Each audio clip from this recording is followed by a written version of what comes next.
All right, FightHype.com here with one of the greatest trainers in the history of boxing, my man Freddie Roach. Freddie, how are you feeling heading into a fight where you're up against a guy that you made a world champion in Postal, and now you're trying to beat him with Elvis Rodriguez? It's just funny how this happens in boxing.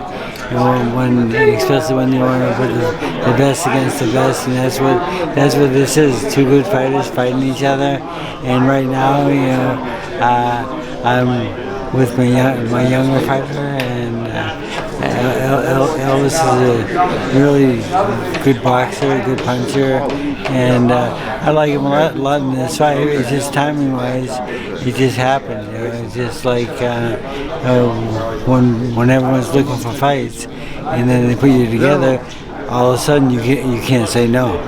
Did you appreciate him, Postal, yesterday at the press conference, kind of giving you a lot of appreciation for the Not really. You know what? He called me up a week before. He said, "Freddie, can I come by the gym and say hello?" I said, "Of course." And then he said, "Can I say hello to my opponent when I come?" I said, "Of course you can. You're always welcome in my gym." So that was an honor right there. He's a very good sportsman. And but for Elvis, though, we know he has some great punching power. What do you feel like has had to be improved the most, not just for this fight, but to make him champion at 140? Well, the punching power is there, and he's had to have. He needs to keep his hands up and move that head a little bit more, and be a little bit more aggressive than he is in the news. And I think that's what you're going to see tomorrow night. Does he have to be busier? Busier, more aggressive and busier, yeah, of course. Yeah. And in the gym, he has no problem with that, but the gym's the gym. Is there ever times you got to tell Elvis, "Look, I trained Manny Pacquiao. I know what I'm doing with southpaws, kid. Just do it. Do this, you know." And he knows that, and that's why he came to America to be world champion. He said, and I said, "Okay, then let's go to work on it." Whose door do you feel like you guys should be knocking on the most? Is it Matias with the IBF or Rolly Romero with the WBA? What fight do you like the most for Elvis? Matias is the one I like most. Yeah, I think style-wise, it's a very good fight. And again, like I said, one of the best fight the best. That's what everybody wants to see. Do you think Elvis could knock Matias out? Because he throws a lot of punches, but he doesn't seem to worry about defense too much, Matias. But. Yeah, and my guy he's a very good puncher, and from the southpaw stance, he has a great left hand. So that's who we're keying in on for a belt, is more so Matias. Yes. Got it. Thank you, Freddie. But I got to ask you, because you speaking of Postal, you coached him against Crawford. So you coached Crawford at his best. Do you think he wins the Errol Spence fight? And is he still at his best? If he's still at his best, he will win. The thing is, if he's not, he might let that one go back.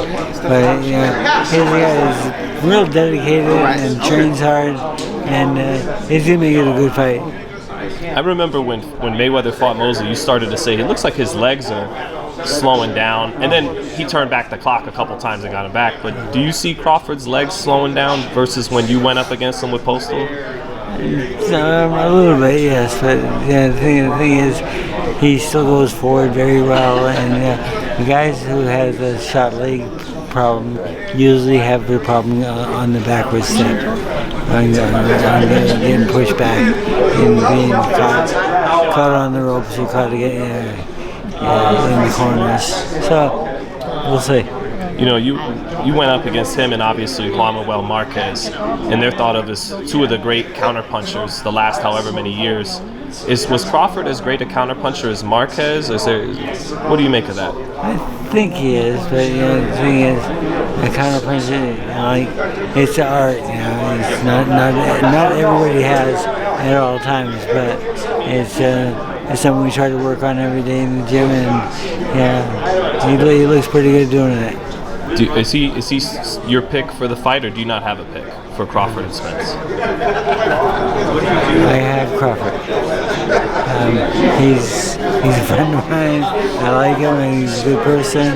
And he goes out there with his game plan, and he might turn southpaw righty, in the first and second round, but then he carries through. And I like him a lot. I think he's one of the best fighters in the world today. If you had to simplify it, why will he beat Spence in your opinion? He is, I think, more thoughtful and sets up the counterpunch really well. And his opponent obviously is, there and aggressive, but he's had a rough life over the last year. Spence has, you mean? Yes. And Manny and Terrence, that's the one that got away from us, Freddie. Do you feel that way too? It's okay. Yeah. You had enough. You had enough good ones. Yeah, I think some 8 world titles. It was great. It was a great time. More so for Crawford, the one that got away, not for Manny. But thank you, Freddie. It was great catching up with you. Good luck to your fighter Saturday night. Thank you. God bless, Freddie. Thank you, man.